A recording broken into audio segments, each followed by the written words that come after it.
Hoy comenzamos un nuevo mes y así continuaremos estudiando la palabra de Dios hasta por terminar este año. Y hoy, que es ya 1 de julio, vamos a estudiar la palabra de Dios, vamos a meditar en las enseñanzas, en las promesas que nos ha dejado, siempre tomando la decisión que nos invita a tomar. Y hoy, 1 de julio, lleva por título El Señor está en este lugar. Vamos a hablar acerca de lo que es la presencia de Dios, porque durante este mes vamos a tocar lo que es el santuario de Dios. Y el santuario de Dios, vamos a comprender, qué significa el santuario de Dios.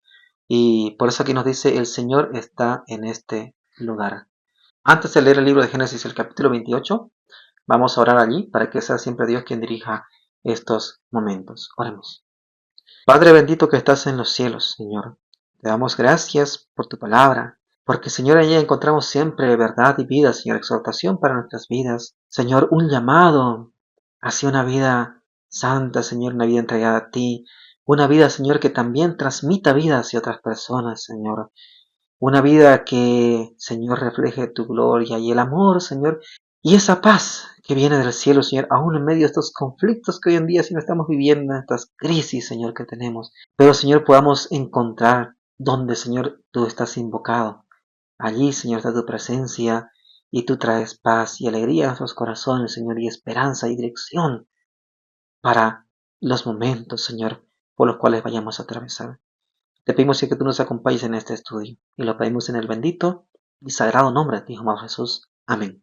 El libro de Génesis, el capítulo 28, el versículo 16 y 17 nos dice lo siguiente. Cuando Jacob despertó de su sueño, dijo, ciertamente Jehová está en este lugar y yo no lo sabía. Entonces tuve miedo y exclamó, cuán terrible es este lugar. No es otra cosa que casa de Dios y puerta del cielo. Y lo llamó allí Betel, ¿verdad? Ese lugar. ¿Qué pasó? ¿Verdad? Jacob dice, miren aquí algo muy interesante. No se están dando cuenta los cristianos de este punto que vamos a ver aquí. ¿Y cuál? Jacob dice, cuando despertó de su sueño, él dijo, ciertamente Jehová está en este lugar y yo no lo sabía. Miren, ¿qué podemos ver aquí?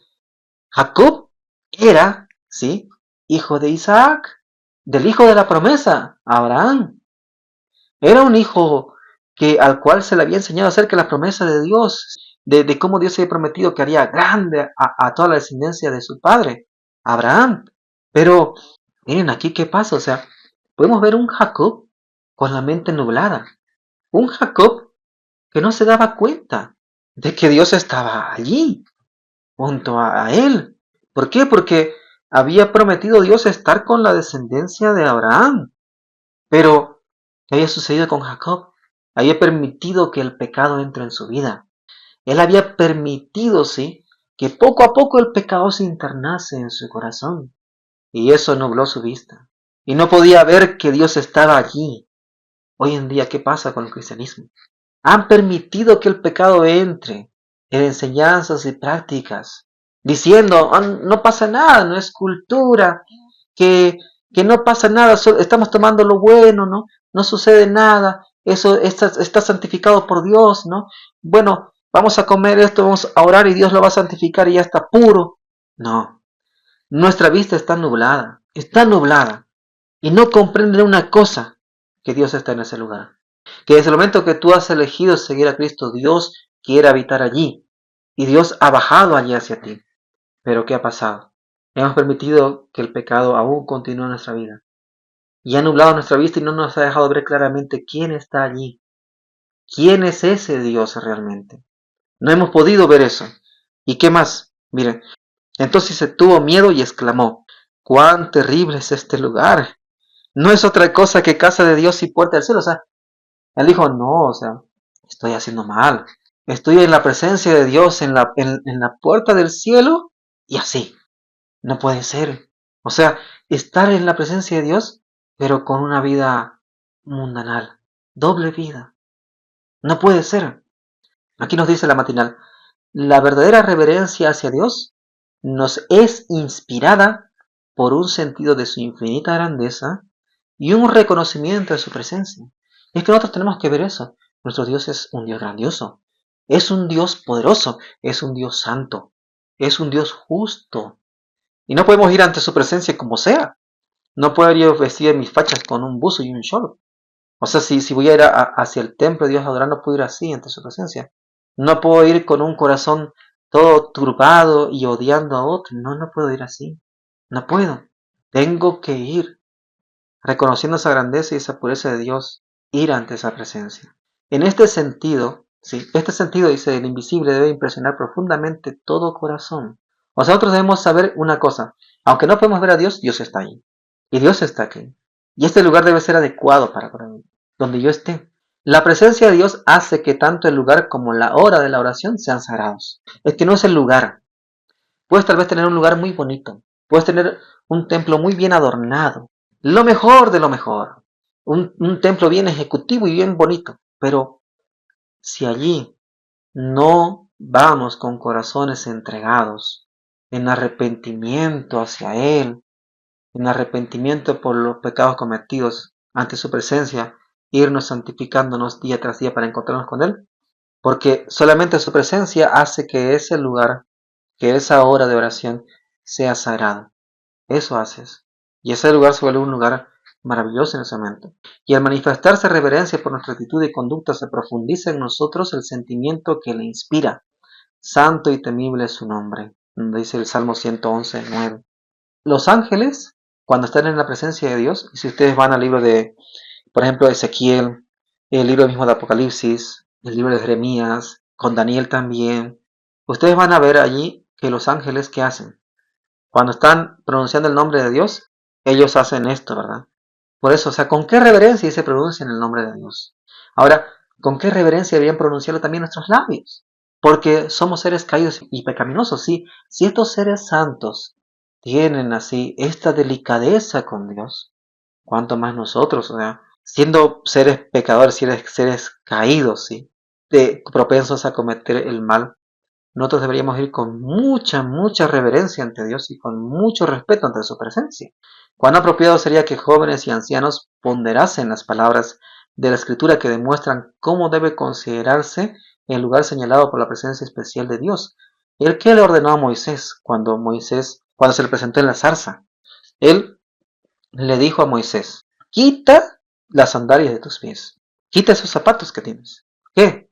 Porque este lugar que estás pisando, este lugar es tierra santa, es santo, porque mi presencia está aquí. Y miren, ¿y Dios dónde se manifestó? En la zarza. ¿Qué era una zarza? Es un espino sencillo, común, ¿sí? Un espino sencillo y común. ¿Qué estaba demostrándole Dios allá a Moisés? Que Dios puede hacer de lo común algo sagrado. Porque lo común en su presencia, lo común en sus manos, es santificado, queda consagrado y queda hecho especial. Él transforma en especial las cosas. Y le quería enseñar a Moisés una cosa. Si bien Moisés había cometido errores, si bien Moisés en una vida anterior cometió pecados y tenía orgullo en su corazón, Dios le estaba queriendo mostrar una cosa. Él puede transformar eso. Él puede santificarlo y consagrarlo para su causa. Que no hay nada imposible para Él. Y que donde Él está, eso se vuelve santo. ¿Sí? Y no debe entrar nada que no sea santificador en su presencia. Entonces, Moisés llegó a entender eso más adelante.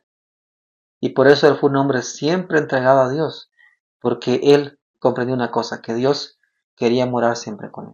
Y él también quería morar con su Dios. Y entonces él vivía en santidad.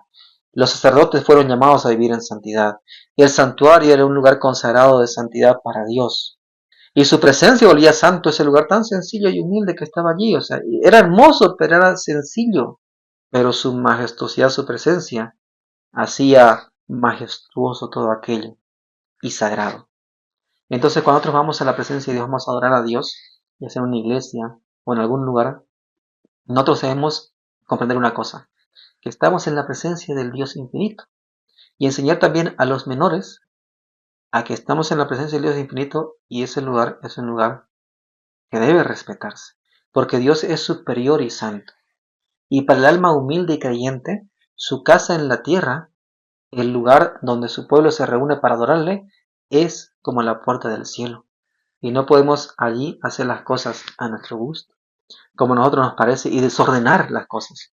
No podemos desordenar las cosas. Si hay un orden establecido para que todo se siga conforme a lo que se estableció, no podemos llegar e irrumpir y desordenar aquellas cosas, porque ya hay un orden. Y si salimos si entramos, ¿no? y desordenamos todo eso, hay que preguntarnos una cosa. ¿Has comprendido lo que es santidad y orden para Dios o no?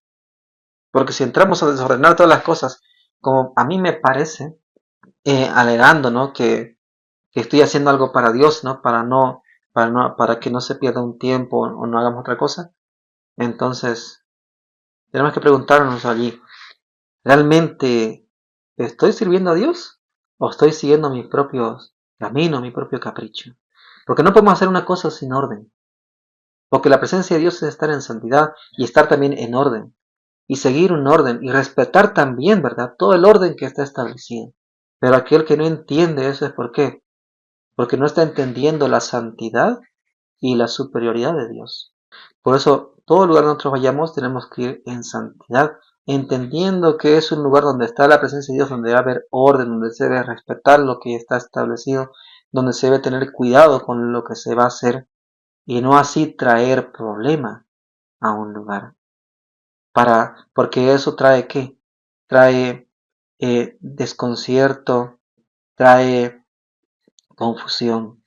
Por eso si vamos a la presencia de Dios, vayamos bien vestidos, tanto dentro de nuestros corazones, ¿sí? O sea, sanos allí, arreglando cualquier asunto, y también vayamos ordenadamente a hacer todo para la gloria de Dios y no de manera desordenada, no creyendo que yo soy superior a Dios, sino que Dios es superior a mí y yo debo respetar lo que Dios también está allí recibiendo en adoración de parte de los demás. Tenemos que tener eso. El alma humilde y creyente va a entender esto. Y va a entender que ese lugar es puerta del cielo y un lugar donde va a haber orden y reverencia y santidad. Y no traerá ningún desorden que desantifique el lugar o que traiga irreverencia al lugar. Así que, entonces, queridos hermanos, miren, esto es algo profundo. ¿Por qué? Porque es lo que tenemos olvidado. Si vamos a la iglesia, no estamos yendo a cualquier lugar. Si en nuestra casa estamos adorando a Dios, no estamos en cualquier lugar. Estamos en la presencia de Dios. Y esos momentos deben ser santos. Yo mismo aquí con mi familia, yo estoy inculcando eso en mis hijos. Y aún todavía, ¿no? Siempre, ¿no? Un tanto, bueno, un niño es difícil, ¿verdad? Todavía manejarlo a veces, ¿no? Siempre hace alguna travesura. Pero hay que rogar siempre a Dios, ¿no? Mucha paciencia para poder enseñarles y dirigirles y mostrarles que en la presencia de Dios debe haber orden, debe haber disciplina allí. Porque no estamos en la presencia de cualquiera, sino estamos en la presencia del Dios santo y poderoso, soberano de todo el universo. Por lo tanto, nosotros debemos ir a Él con temor, así como luego no estuvo también allí Jacob. Él, o sea, cuando entendió eso, o sea, allí no agachó la cabeza y respetó, o sea, no, esto es puerta del cielo, casa de Dios, o sea, no puedo hacer las cosas de una manera que no se debe. Y él entendió también que él era parte de la familia a la cual Dios había hecho grandes promesas. Y pues no podía andar como sea, no podía andar como un mundano, sino él tenía que poder arreglar su vida en la presencia de Dios. Claramente eso fue un proceso que él siguió, pero entendió ese punto, que estaba en la presencia de un Dios soberano y que ese Dios soberano hay que respetar, reverenciar y adorar con orden y no traer irreverencia en su adoración. Así que, queridos hermanos, comprendamos bien este punto, entendamos bien esto, porque el santuario es la presencia de Dios. Ese es el santuario. Y donde se ha invocado Dios, ese lugar se convierte en un santuario, donde debe ser un lugar de reverencia. Y vuelvo a recalcar eso una vez: reverencia, santidad y orden. Así que, queridos hermanos, entendamos bien esto, ¿sí? Que Dios te bendiga, querido hermano, que Dios nos bendiga a todos nosotros y a todos aquellos que también deciden y quieren seguir a Dios, entienden también esto. Donde ustedes lo invoquen, en ese lugar estará la presencia de Dios y ustedes deben actuar allí con toda santidad, con toda reverencia. ¿Por qué? Porque están ante la presencia del Dios del universo. Y ese Dios del universo quiere traerte paz, quiere traerte tranquilidad, pero también quiere que tú seas obediente y muy cuidadoso en lo que haces también, en tu vida y allí ante los demás. Que Dios te bendiga y te guarde.